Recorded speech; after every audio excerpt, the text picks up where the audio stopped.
व्यवस्था को लेकर एक बार फिर बड़ा अपडेट सामने आया। इस बार चर्चा है 50, 100 और 500 रुपए के नोटों को लेकर। खबरों के मुताबिक आरबीआई यानी भारतीय रिजर्व बैंक एक नई योजना पर काम कर रहा है, जिसमें प्लास्टिक यानी पॉलीमर नोटों को दोबारा लाने पर विचार किया जा रहा है। इस खबर के सामने आते ही आम लोगों, व्यापारियों और बैंकिंग सेक्टर में चर्चाएं तेज हो गई।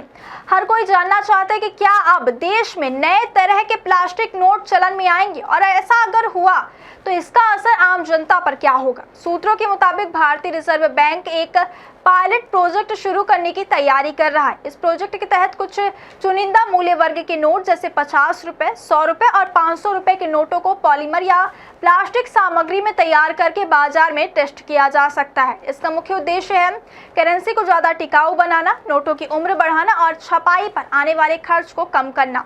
अब सवाल ये उठता है कि आखिर प्लास्टिक नोट्स की जरूरत क्यों महसूस की जा रही है। दरअसल भारत में बड़ी मात्रा में नगद लेन देन अभी भी होता है, भले ही डिजिटल पेमेंट तेजी से आगे बढ़ रहा है। खासकर यूपीआई के आने के बाद डिजिटल ट्रांजैक्शन में काफी बढ़ोतरी हुई है, लेकिन कैश की मांग अब भी खत्म नहीं हुई है। ऐसे में कागज के नोट जल्दी खराब हो जाते हैं, नोट फट जाते हैं, गंदे हो जाते हैं और बार बार उन्हें बदलना पड़ता है।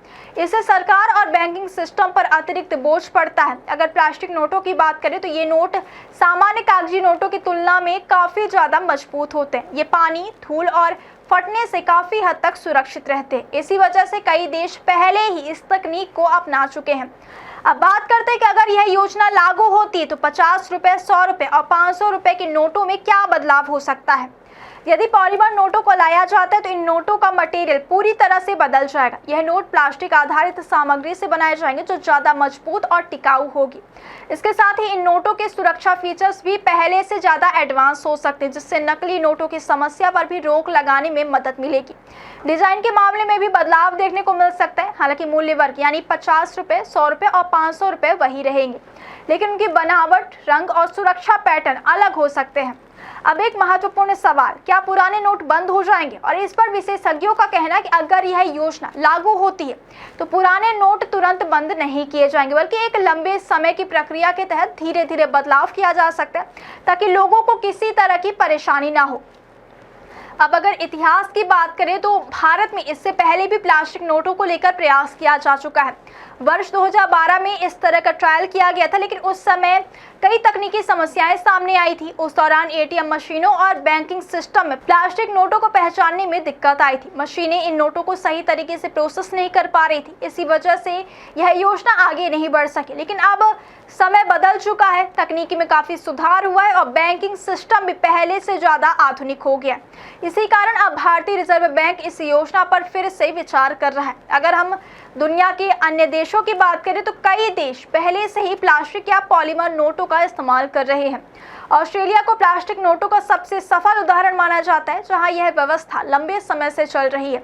इसके अलावा कनाडा और सिंगापुर जैसे देशों में भी पॉलीमर नोटों का इस्तेमाल किया जा रहा है। इन देशों में इन नोटों को ज्यादा सुरक्षित, टिकाऊ और आर्थिक रूप से फायदेमंद माना गया है। अब सवाल यह भी है कि अगर भारत में प्लास्टिक नोट आते हैं तो आम लोगों पर इसका क्या असर होगा। सबसे पहले तो लोगों को ज्यादा टिकाऊ और साफ सुथरे नोट मिलेंगे। नोट जल्दी खराब नहीं होंगे, जिससे रोजमर्रा के लेन देन में आसानी होगी। दूसरा बड़ा फायदा यह होगा कि नकली नोटों पर नियंत्रण और मजबूत हो सकता है, क्योंकि पॉलीमर नोटों में एडवांस सिक्योरिटी फीचर्स जोड़े जा सकते हैं। हालांकि कुछ विशेषज्ञ यह भी मानते हैं कि इस बदलाव के लिए बैंकिंग मशीनों और एटीएम सिस्टम को भी अपग्रेड करना होगा, जिससे शुरुआत में थोड़ा खर्च बढ़ सकता है। इसके अलावा छोटे व्यापारियों और आम लोगों को भी नई करेंसी को समझने और अपनाने में थोड़ा समय लग सकता है। फिलहाल भारतीय रिजर्व बैंक की ओर से इस पर कोई अंतिम फैसला नहीं लिया गया, लेकिन पायलट प्रोजेक्ट की चर्चा ने बाजार में उत्सुकता जरूर बढ़ा दी। तो कुल मिलाकर यह कहा जा सकता है कि अगर यह योजना लागू होती तो भारत की करेंसी प्रणाली में एक बड़ा बदलाव देखने को मिल सकता है।